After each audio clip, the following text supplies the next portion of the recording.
유승원 목사의 은혜의 뒷이야기.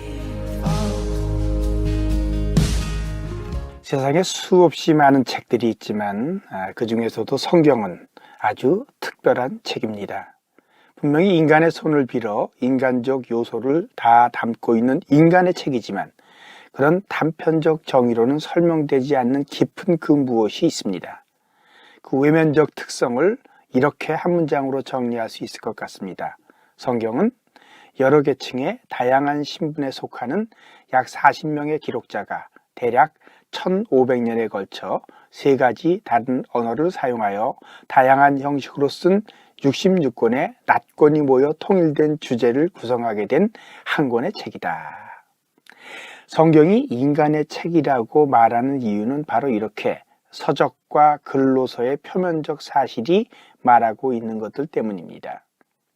하나님과 대조하여서 인간이라 함은 단적으로 말해서 시간과 공간의 갇힘을 뜻합니다.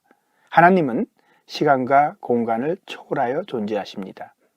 그래서 시간의 제한을 받지 않아 영원하시며 공간의 제한을 받지 않아 어느 곳에나 계십니다. 만일 성경이 하나님 말씀으로서 온전히 신성만을 지니고 있으면 시간과 공간의 제한을 받지 말아야 합니다. 그러나 성경이 시간과 공간의 제한을 받는 인간의 글로서의 성격을 보여주는 것, 모든 면에서 드러나 있습니다. 성경은 기록될 당시의 언어를 사용하고 있습니다. 그래서 각기 다른 시대의 다른 역사적 상황을 반영하는 히브리어, 아람어, 그리고 그리스어 세 가지 언어가 사용된 것입니다. 또한 표현 방식이나 어법 또는 인명과 지명 등이 모두 기록될 당시의 문화를 반영하고 있습니다. 문화는 인간 생활 양식의 총체라 할 수 있는데 시간과 공간 속의 인간의 차이는 문화의 차이로 가장 분명하게 설명됩니다. 그런데 성경 내에 문화를 이해하지 않고는 뜻을 제대로 파악할 수 없는 부분이 있다는 것이 다름 아닌 인성을 말해주고 있는 것입니다.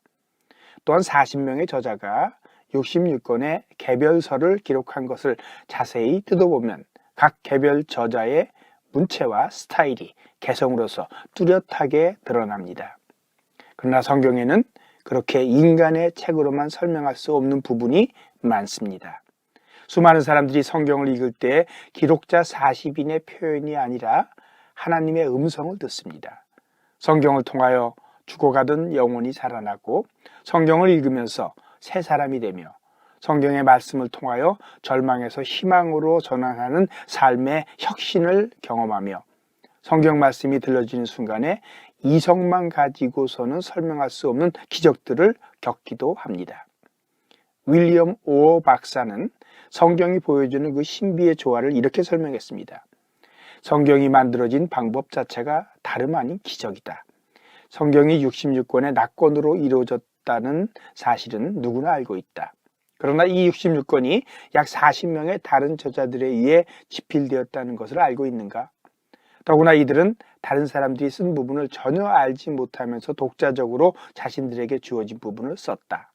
더구나 그렇게 해서 한 권의 책이 편집되는데 무려 15세기가 넘게 걸렸고 세 대륙의 세 언어가 사용되었다. 그런데도 오늘날 이 책을 살펴볼 때 이 책은 66권이 아니라 한 권을 이루고 있다. 그렇게 쓰여진 책이 한 가지 주제를 다루고 있다. 내용에 일관성이 있고 그 진리에 있어 내적 발전이 추적된다. 이 신기한 현상을 어떻게 설명할 수 있을까요? 이 서로 알지 못하는 40명의 필자에게 쓸 것과 내용을 주어 주도한 편집인이 있으면 가능한 일입니다. 이 편집인, 에디터가 바로 하나님이십니다. 그래서 엄밀하게 말해서 성경의 저자는 하나님이시고 각기 다른 시대에 사용된 40명은 기록자 또는 대필자라고 할 수 있습니다. 이것을 하나님에 의한 성경의 영감, 인스퍼레이션이라고 합니다. 성경의 기록에 인간이 사용되기는 했으나 글을 쓰는 그 인간의 마음과 생각과 기록에 하나님께서 자신의 뜻과 생각을 불어넣으셨다는 믿음입니다. 그래서 성경은 방법상으로는 인간의 책이지만 그 그 내면에 실제로는 하나님의 책, 하나님의 말씀이 되는 것입니다. 성경을 읽는 이유는 그 하나님 말씀을 듣기 위해서입니다. 지금까지 시카고 언약장로교회 유승원 은퇴 목사의 은혜의 뒷이야기였습니다.